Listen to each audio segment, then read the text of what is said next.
Pessoal, então voltamos aqui com o nosso Podlex, podcast 100% jurídico, em parceria com a OAB de Contagem, mais um projeto inovador que a nossa OAB de Contagem sai na frente. Primeiro podcast jurídico da região metropolitana e hoje recebendo aqui a doutora Andressa Rios e o doutor Gesmar César, que falaram ali sobre direito empresarial em voga, liquidação de cotas sociais e planejamento familiar e sucessório, né? Eu acho que a gente poderia falar aqui brevemente do currículo dos dois doutores, que eu acho que é muito válido.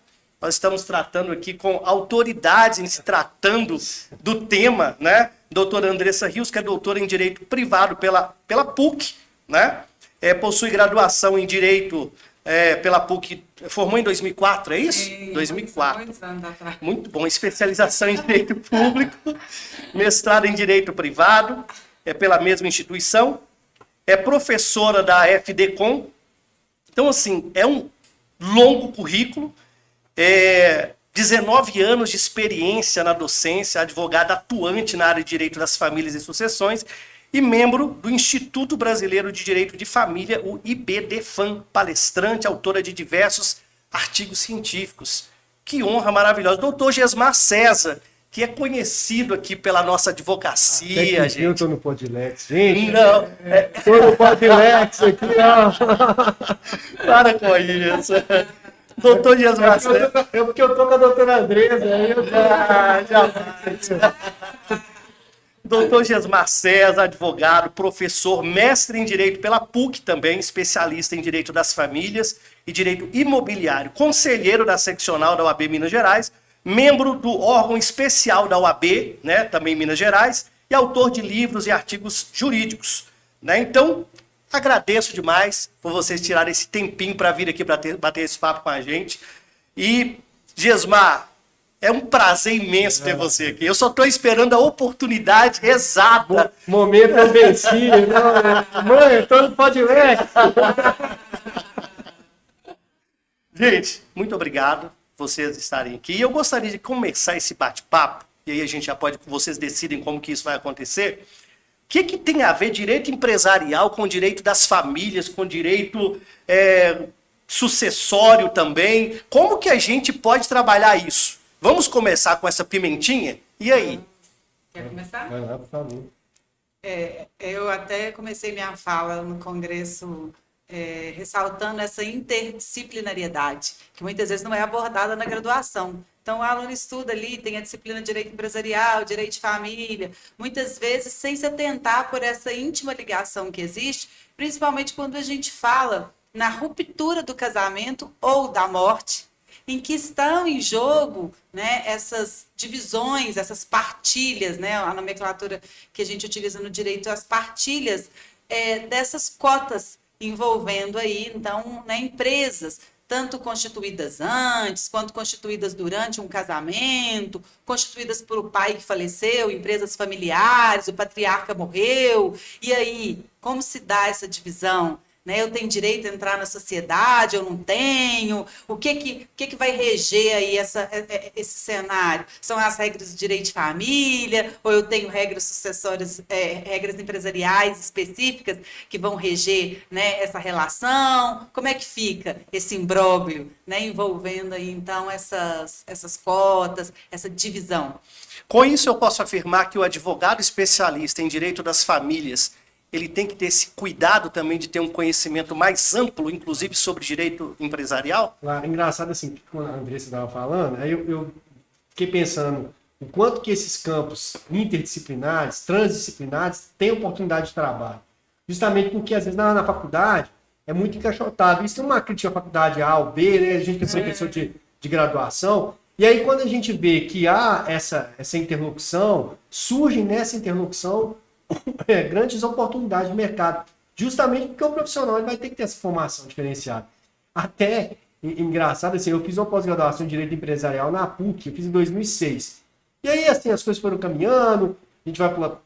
Hoje eu me considero mais um civilista, mas do jeito que a coisa está indo, assim, com essa relação família-empresa, com esse apelo também que hoje há um apelo cultural para as pessoas empreenderem. Não sei se a professora Andressa observa isso, a própria rede social ela é um canal para isso. Então eu vejo assim que essa pegada empreendedora tem jogado luz no direito empresarial, no direito societário, para além daquele mega empresário, daquele empresário de médio porte, mas para aquela pessoa que quer empreender de forma organizada, levando em conta aspectos da vida civil, como família, direito hereditário, um casamento, enfim. Então, eu acho que é um campo muito interessante, né? Falando aí com a sua audiência, que a gente está sempre vendo as pessoas procurando o mercado de trabalho, lugar para se colocar, e aí eu vejo nessa área assim, uma grande possibilidade para quem for trabalhar sério, dedicar, eu acho muito interessante.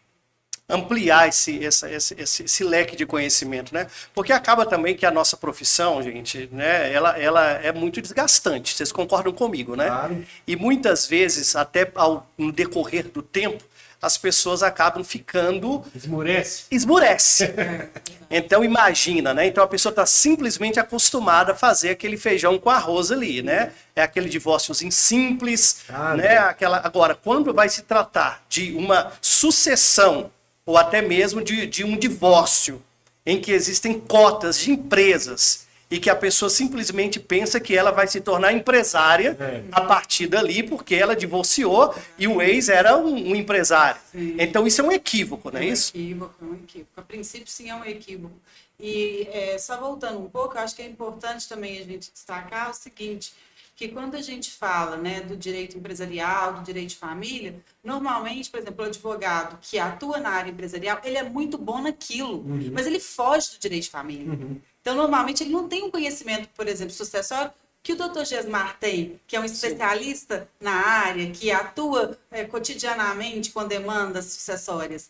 Da mesma maneira, exige a gente, quando a gente fala, né, dessa questão das cotas, um conhecimento, por exemplo, de contabilidade, porque quando a gente vai falar na valorização dessas cotas, na avaliação, na mensuração do valor, eu preciso ter, mesmo que para conversar com o cliente, para explicar para o cliente, eu preciso ter um conhecimento mínimo. O que é um balanço? Né? Como vai ser feita essa apuração? Quando eu falo em balanço, o que isso representa?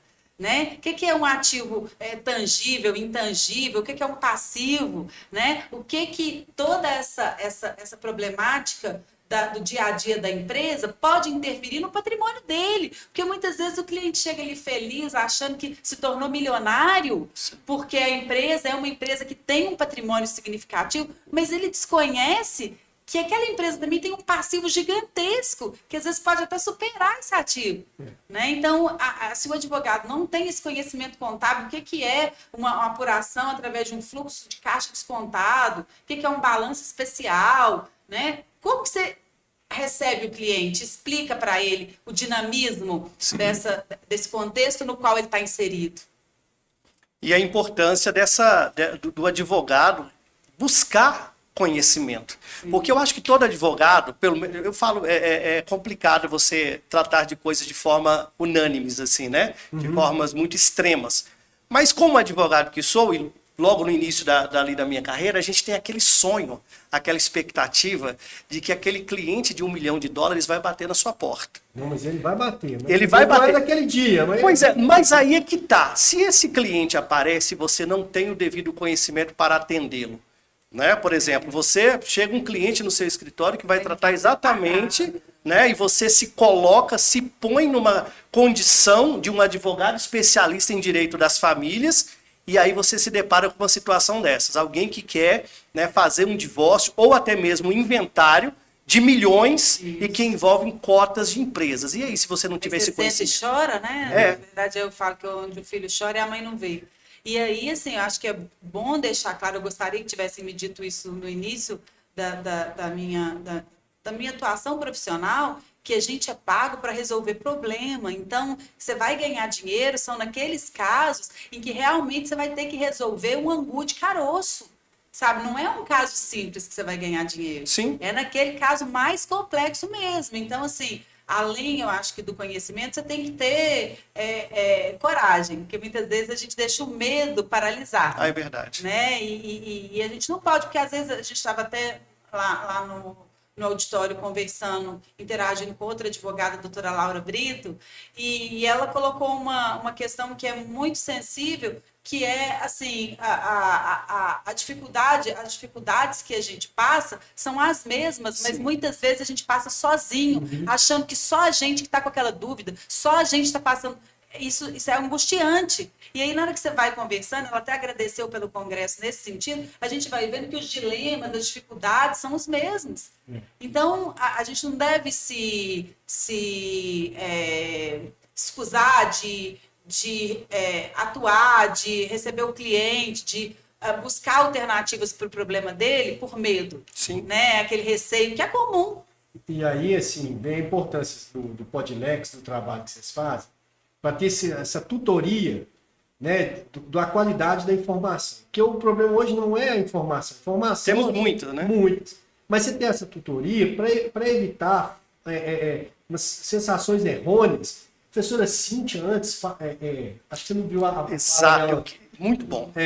Ela disse assim, isso acontece, eu já vi isso, esses desvirtuamentos de imagem, no campo estético, a pessoa que fica ali fazendo procedimentos e tal, coloca em risco a própria saúde, que ela fica vendo na internet uma coisa que não é real. Sim. No mundo jurídico isso tem acontecido. Se já não bastasse essa carga de trabalho que você disse, essa rotina, o advogado seguramente é uma das profissões mais, assim, que exige mais do coeficiente emocional, sabe? Eu acho que é uma das que mais exige. Então, assim, se já não bastasse isso, vem essa aceleração das redes sociais, com esse conteúdo, com uma visão falsa de sucesso, uma visão imediatista de sucesso, ou informações que passam um pseudo de sucesso, que não são verdadeiras e que fomentam os profissionais de má qualidade. E aí, só aproveitando o espaço, Damião, tem uma coisa que me angustia muito. Às vezes as pessoas falam muito de venda no direito. O meu problema hoje, dentro da nossa terapia advocatícia aqui, não é vender. Cliente me procura. O meu problema é entregar.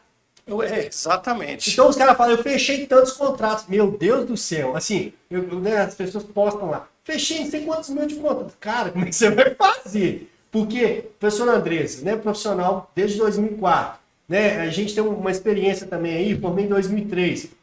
Não é a mesma coisa, assim, de você pegar por mais que existem muita gente boa, tem coisas que não dá para você delegar. É verdade. Não tem. É impressionante. Tem coisas que tem que ser você mesmo, com a sua expertise, experiência, que tem que pôr a mão. Não adianta você passar para outra pessoa. Então, assim, esse Mas cliente de 1 milhão... nicho de família, sim, entendeu? esse cliente de 1 milhão que você está falando, assim, às vezes, assim, eu até brinquei, não, ele vai bater, mas às vezes tem que ter paciência, sabe? Tem que saber que a carreira é construída, tem que ir atrás de formação, não é se omitir, igual a professora Andressa disse, é ter coragem, mas também é saber que as coisas às vezes não são de imediato igual as redes sociais. Não são uma arrasta para cima, sabe? Então, acho que é importante a gente fomentar isso. Quando vai falar de formação jurídica, quando vai falar de aspectos técnicos. A gente fomentar que o trabalho técnico jurídico, ele tem sim um valor incomensurável, mas ele exige um esforço também, muitas vezes, hercúleo. E esse é um ponto muito importante, porque nós tratamos aqui de um dos painéis que tratava exatamente da inteligência artificial, das IAs. E isso é um ponto que causa um pouco de preocupação também. Porque hoje você dá um comando no chat GPT da vida, ele te entrega uma petição. Tá, não fica lá muito boa, dependendo, não conheço todas, né? Tem algumas que são muito mais avançadas, mas querendo ou não, isso acaba trazendo aí, né, um certo comodismo. Se eu vou dar um comando para um chat GPT, ele pode me entregar uma petição pronta, para que eu vou estudar? Né? Isso é bobagem, né? Então a gente tem esse perigo muito grande, né? E vocês, não sei qual é a opinião de vocês sobre isso. Vocês acham que isso pode ser realmente algo que pode atrapalhar um pouco essa questão desse conhecimento, dessa busca ou não? Isso vai depender muito. Eu, assim, aproveitando aqui, professor, respondendo, eu vejo que é um caminho sem volta. A gente tem que se adaptar e saber utilizar de maneira que realmente vá agregar o seu trabalho. Nada isoladamente vai resolver, né? Mas é um caminho que, assim, eu vejo que a integração do profissional com as tecnologias é inevitável, até para você realmente aumentar a produtividade. Isso aí é inevitável. Que as pesquisas, por exemplo, na internet, né? Eu, falando de entregar a idade, Eu lembro lá da internet fazer aquele barulhinho. Tururu. E aí Internet de escada. É, então, é claro que depois dos sites de busca e tal, isso deu uma dinâmica, mas isso é um caminho sem volta, assim como a inteligência artificial. Só que isso isoladamente não vai resolver, eu acho que o nosso trabalho vai muito além disso. Sim. Eu acho que passa por saber disso. Se você tem essa visão ilusória que o ChatGPT vai fazer seu trabalho, parabéns, o ChatGPT acabou de te substituir. Agora, se você tem uma visão que aquilo é uma ferramenta que vai potencializar seu trabalho, parabéns, você acabou de se integrar aquela ferramenta para você evoluir como profissional. Então, eu acho que eu vejo assim, nessa perspectiva. Assim. Eu vejo que existe um receio das pessoas de serem substituídas pela inteligência artificial, pelos robôs e tudo. Eu acho que isso, ainda especialmente na área de família, não vai acontecer. Sim. Porque tem um ingrediente humano muito sensível. Insubstituível, né? Eu percebo, por exemplo, na minha advocacia, que a satisfação maior dos clientes nem é com a minha atuação jurídica. Talvez o resultado final de um processo que eu entregue, outro advogado com menos qualificação também conseguiria entregar. Mas o diferencial é uma escuta ativa, é como eu trato o processo dele, não como mais um processo, mas aquele processo, aquela pessoa, sabe, de ouvir, de conseguir transmitir para a pessoa uma sensação de segurança, de que ela está bem assistida, de transmitir confiança nas minhas falas enquanto advogada, sabe? Então, isso a inteligência artificial não tem como substituir. Uma coisa é uma petição, que é só uma parte do trabalho que você tem que desenvolver. Né? Outra coisa igual o professor Gesmar colocou, eu posso captar muitos clientes. Ok, mas aí vem a questão, a captação do cliente de família, ele também tem um ingrediente muito particular, né? Não é simplesmente você colocar a cara ali na rede social que você vai conseguir bons clientes, porque os bons clientes, que eu digo bons assim, que tem um problema grande para resolver, eles não vão colocar esse problema na mão de qualquer um. Eles querem alguém de confiança. E aí é muita advocacia da indicação do boca a boca, de alguém que já foi seu cliente, que indicou, que confia em você, é o nome que você vai construindo no mercado, a sua reputação. E essa reputação, esse nome, ele não envolve apenas uma petição que foi feita da forma X ou Y. É todo um contexto de trabalho. E isso é só a experiência e os anos que te conferem. Sabe? É muita barriga no balcão, é muita experiência, é muito chão que você tem que rodar, que você tem que caminhar para poder chegar num nível de transmitir para o cliente essa confiança e poder cobrar nos seus honorários, fazer refletir na sua remuneração todo esse investimento. Vocês, na condição de mestres, né, de professores, qual o grande desafio que vocês têm na docência, nesse início, nessa preparação de profissionais do direito para o mercado? Sim. Você fala assim, o que a gente vislumbra qual o grande desafio que vocês têm? O que os nossos, vamos dizer assim, alunos vão enfrentar, o que a gente... Vocês na condição de preparar essas pessoas para o mercado, o que vocês mais se preocupam, o que vocês mais buscam passar para eles? Eu, particularmente, eu vejo assim que a formação humana, ela é muito importante. A professora Laura mesmo falou isso, ela, né, na fala dela, ela ressaltou isso. Então, assim, eu procuro, assim, o aspecto técnico é muito importante, né? Eu lembro que eu tinha um professor na graduação que ele falava assim, que a gente tinha aula com o códigozão na mão, né? Artigo tal, pode olhar aí. Aí você olhava, nossa, esse cara é bom, ele sabe os artigos todos. E isso a gente sabe que o site de busca vai saber. Entrega isso. Então, assim, eu vejo que assim, um profissional, que aí não é novidade, não é eu que estou falando, né? Hoje o tal profissional 5.0 é o que tem os soft skills. É o cara que sabe se relacionar, é o cara que tem um equilíbrio emocional. É óbvio que é aquele cara que estuda, que sabe o conteúdo, né? Mas é aquele cara que sabe, eu pelo menos me preocupo com isso, que sabe trabalhar em grupo. Eu gosto de estar em trabalho em grupo na faculdade, é engraçado, porque você sai briga. O povo, principalmente que os períodos mais para frente, nono período, não, fulano não conversa com o ciclano, não sei o que, gente. Como é que vocês vão, né, lidar, às vezes, com a tensão do conflito alheio, se vocês não sabem se se relacionar. Né? E aí eu vejo essa questão das telas, esse digital, que distancia muitas vezes esse convívio, e tem uma geração que me preocupa por não estar muito preparada para certas frustrações, para roer o osso, sabe? Para querer só o filé mignon. Então, assim, eu como educador, né, que graças a Deus me preparei para ser professor, né, eu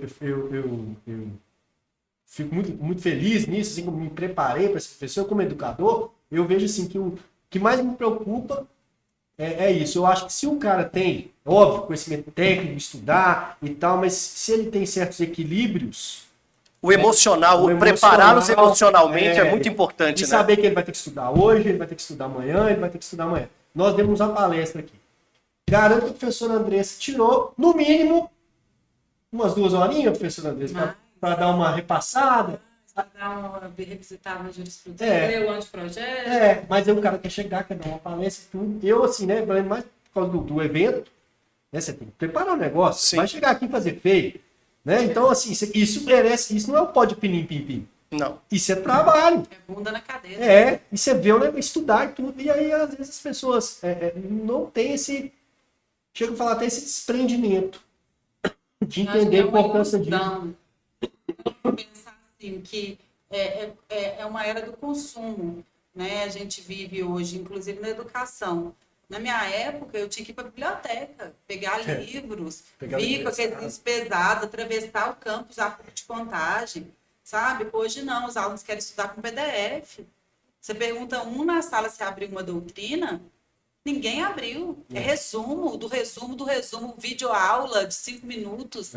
Na minha época não tinha isso. Então, na verdade, um conhecimento muito raso, né? E isso me preocupa muito. Porque a base teórica ela precisa ser construída. Então, ele tem um conhecimento que é extraído de uma pessoa que ouviu o outro, que ouviu o outro. Você pergunta quem são autores clássicos do direito civil e eles nunca ouviram falar. Pega um resumo de alguém em PDF que ele não sabe nem quem fez. Sabe? Essa a preocupação, é conseguir o resumo. É estudar com base no resumo, ou seja, é uma ilusão de encurtamento do caminho, sabe? Eles querem um caminho mais fácil, e aí essa construção, ela é uma construção capenga, sabe? Porque aquele resumo ali, ele não te dá a base, e outra, ele não desenvolve a sua capacidade de percepção de que existe uma dificuldade, existe um caminho a ser trilhado, sabe? As coisas não caem de mão beijada, isso é uma ilusão, sabe? Aí a pessoa vai advogar 1 ano, vai advogar 2 anos ali, ela não vai conseguir permanecer, porque as dificuldades vão chegar, e muitas vezes aquilo que ela vai precisar não era no resumo que ela iria encontrar. Sabe? Então, é aquela coisa assim, da videoaula, da aula gravada, aí as faculdades estão com poucos alunos, o que a faculdade faz? A faculdade transformou essa relação professor em aluno numa relação comercial. Então, eu preciso ter aluno, aí eu faço o que é conveniente para o aluno. Aí o aluno é aprovado em qualquer circunstância, sabe? Ele não tem aquela dificuldade de efetivamente ter que estudar e conquistar aquela pontuação. Porque eu preciso daquele aluno, do valor da mensalidade dele para manter a faculdade. Comercial. Uma relação totalmente comercial. Essa é a dificuldade. E aí eu vou te dar um exemplo. Vai ter um evento aqui na UAB agora, nessa semana, dos dias 3 a 5, que é do Extreme Law, que vai ser promovido até um professor também, o Franco Mazieiro. E ele disponibilizou algumas vagas para que eu convidasse os meus alunos, porque como eu vou estar no evento, eu não vou poder estar em sala de aula. Então, seria até uma gentileza, eu não vou estar presente, quem quiser e tal. Uma sala com mais de 10 alunos, tem 15 alunos, 2 demonstrar interesse. É lamentável. Cortesia. Um evento numa potência que vai trazer profissionais de várias áreas. Entende? Se fosse na minha época, nossa, qualquer curso que tivesse, eu ficava ávida, sabe, por conhecimento, por melhorar meu currículo, pelas horas. Não eram só horas, era o conhecimento mesmo. Existe uma inércia. Infelizmente. Pessoal, aproveitando, né, e eu quero extrair o máximo aqui de vocês, a gente já está finalizando, mas eu gostaria que vocês falassem sobre as principais inovações que o anteprojeto do novo Código Civil trará com relação a essa temática que foi aí conduzida por vocês hoje no Congresso. Posso começar? Eu pontuei para os participantes do Congresso algumas modificações que têm uma relevância na minha perspectiva do direito de família em interseção com o direito empresarial.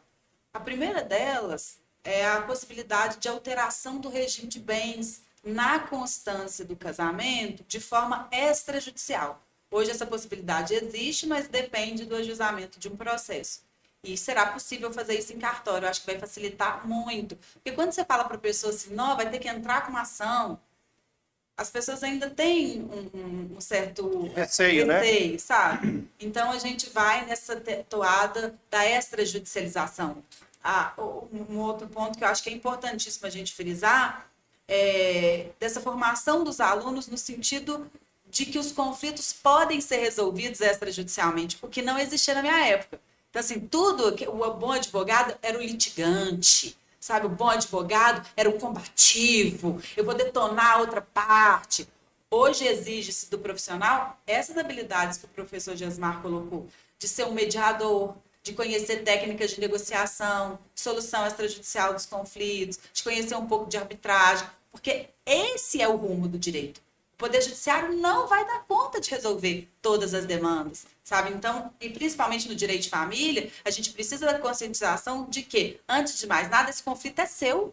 Você é maior, é capaz, você está querendo delegar a solução desse conflito para um juiz, por quê? Quando existe uma questão técnica muito apurada, tudo bem. Mas, às vezes, é uma disputa de guarda de filho, de convivência, né? Situações em que as pessoas têm condições de sentar e conversar, e dialogar, e ouvir o que uma outra tem para falar. E as pessoas não têm muito essa capacidade, né? Então, o profissional de direito, ele tem que estar ciente disso, até mesmo para que ele consiga advogar. Porque pensa, se eu só for ter processos litigiosos no meu escritório, quantos anos que eu vou ficar vinculado àquilo? Eu pago para trabalhar?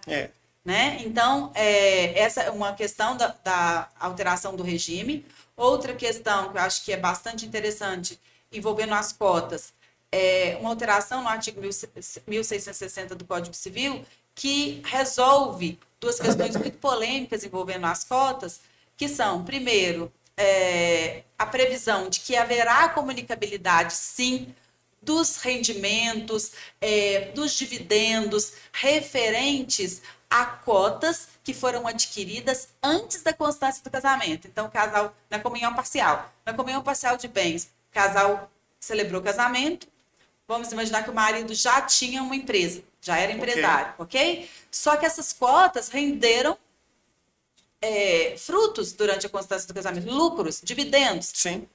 Hoje o STJ entende que esses dividendos não são comunicáveis. Tá? Porque ele já tinha empresa antes da constituição do casamento. Na verdade, há comunicabilidade porque são frutos. Só que o que o STJ entende? Muitas vezes, esses frutos, esses rendimentos, eles são reinvestidos na própria empresa. Se há a partilha, se há a divisão de lucros da sociedade, o cônjuge tem direito, que é um fruto. Sim. Agora, se não há essa divisão, se o lucro é reinvestido na própria sociedade, o STJ entende que não há comunicabilidade, porque não integrou o patrimônio do casal, continuou a ser um patrimônio da pessoa jurídica. Entendi. E é uma forma de fraude. Isso pode levar a situações de um desequilíbrio patrimonial, financeiro no casal muito grande. Sim. E o anteprojeto resolve essa questão, para dizer que, mesmo que a cota tenha sido adquirida antes da constância do casamento, esses lucros, eles se comunicam, mesmo que eles tenham sido reinvestidos na sociedade. Entendeu? Então, Entendi. mesmo sem partilha, há comunicabilidade. E o segundo ponto é a valorização dessas cotas. Às vezes a pessoa já tinha as cotas antes da constância do casamento, só que essas cotas sofreram uma grande valorização. O STJ entende hoje que essa valorização não se comunica. Constitui patrimônio comum. E, segundo a redação do anteprojeto, essa valorização pertence ao casal. ainda que a cota tenha sido adquirida antes da constância do casamento. Antes ou durante. É muito Havendo justo. valorização, há comunicabilidade. Muito justo. Eu destaco o parágrafo 1º do 1027. Hoje o 1027 não tem parágrafo 1º e caso a reforma venha a se confirmar, inclui o parágrafo 1º que facilita que no caso de um litígio envolvendo o recebimento, a apuração de cotas, facilita que o cônjuge que esteja fora da sociedade receba pelos dividendos, eventuais lucros, enfim, os frutos daquela dinâmica empresarial, enquanto há a discussão com relação às cotas empresariais. Então, falando no aspecto prático, já está se discutindo, não, fulano vai receber as cotas, o valor referente às cotas, por exemplo, né? Vamos trabalhar com essa hipótese. Mas enquanto não se define, dada a alteração, se o anteprojeto se concretizar, ele vai poder receber eventuais dividendos daquela sociedade empresária enquanto ele discute o valor das cotas. E esses dividendos não serão uma antecipação das cotas, não. Serão valores que ele teria direito normalmente para sua subsistência. Isso, uma realidade de uma sociedade machista, ajuda muito. Porque muitas vezes a pessoa que está de fora é a mulher. E aí ela vai brigar lá, tá lá brigando na justiça por causa de uma empresa milionária e ela às vezes não tem o que comer em casa. Né? Então eu acho que isso, e o que comer não é força de expressão não, viu? É a gente literal, vê muito, né? Isso.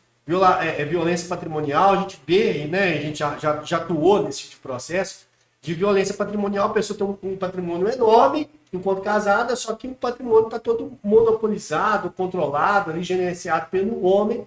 E aí a mulher fica de fora e às vezes isso intimida ela a litigar pelo que é de direito dela. Então o anteprojeto com esse parágrafo único do 1027 minimiza esses impactos. Não destacaria isso aí. Agora o anteprojeto tem várias, Sim. Né, várias situações. Assim, eu pelo menos vejo com muito bons olhos. Eu fico vendo, assim, andei vendo os debates, assim. Aí normalmente quem não participou do relatório que fica meio com raiva, né? Aí tem que colocar defeito e tal. Mas, no modo geral, assim, o projeto ele contempla situações que a jurisprudência e que a doutrina já vinham enfrentando. Então, inclusive até a gente viu manifestação dos coordenadores da Comissão de Juristas, ministro Salomão, professor Flávio Tartucci, que busca um avanço com segurança jurídica. Não tem nada mirabolante.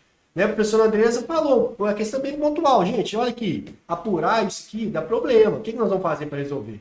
Né? Então, a gente espera que esse anteprojeto seja aprovado, eu pelo menos. Claro que o debate é fundamental. Eu, particularmente, aposto nessa aprovação, que eu acho que até por questões políticas, o Rodrigo Pacheco quer deixar isso como legado, né? Que ele alterou, reformou o Código Civil. Então, aí já eu apostando.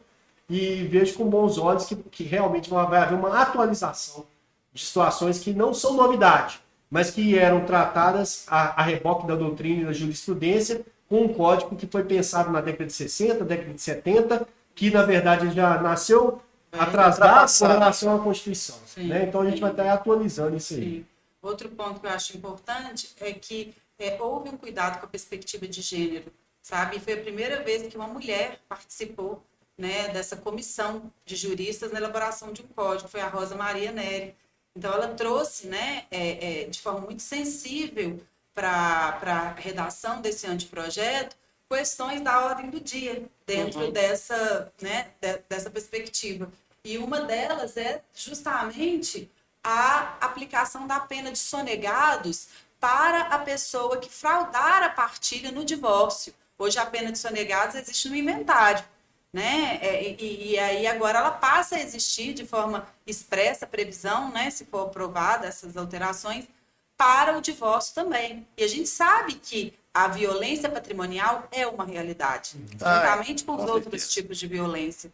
Né? E para finalizar, eu também achei assim, muito importante, dentro dessa questão da perspectiva de gênero, a fixação de uma verba indenizatória, os alimentos compensatórios e uma indenização compensatória para situações nas quais, em razão do regime de bens, um dos cônjuges sofrer um decréscimo no seu padrão de vida em razão dessa disparidade decorrentes do regime de casamentos, por exemplo, uma separação convencional, Ou também situações em que existe um patrimônio a ser partilhado, mas ele está na posse exclusiva de um dos cônjuges. Tá? Então, existe também, os alimentos compensatórios, eles vêm de uma construção no Brasil jurisprudencial, né, até de iniciativa do professor Rolf Madalena, e é trazida de forma expressa para a redação, né, do Código Civil. André, você me fez lembrar uma coisa que eu acho importante, não tem muito a ver com a questão empresarial, não, mas acaba que tem que a sucessão, né?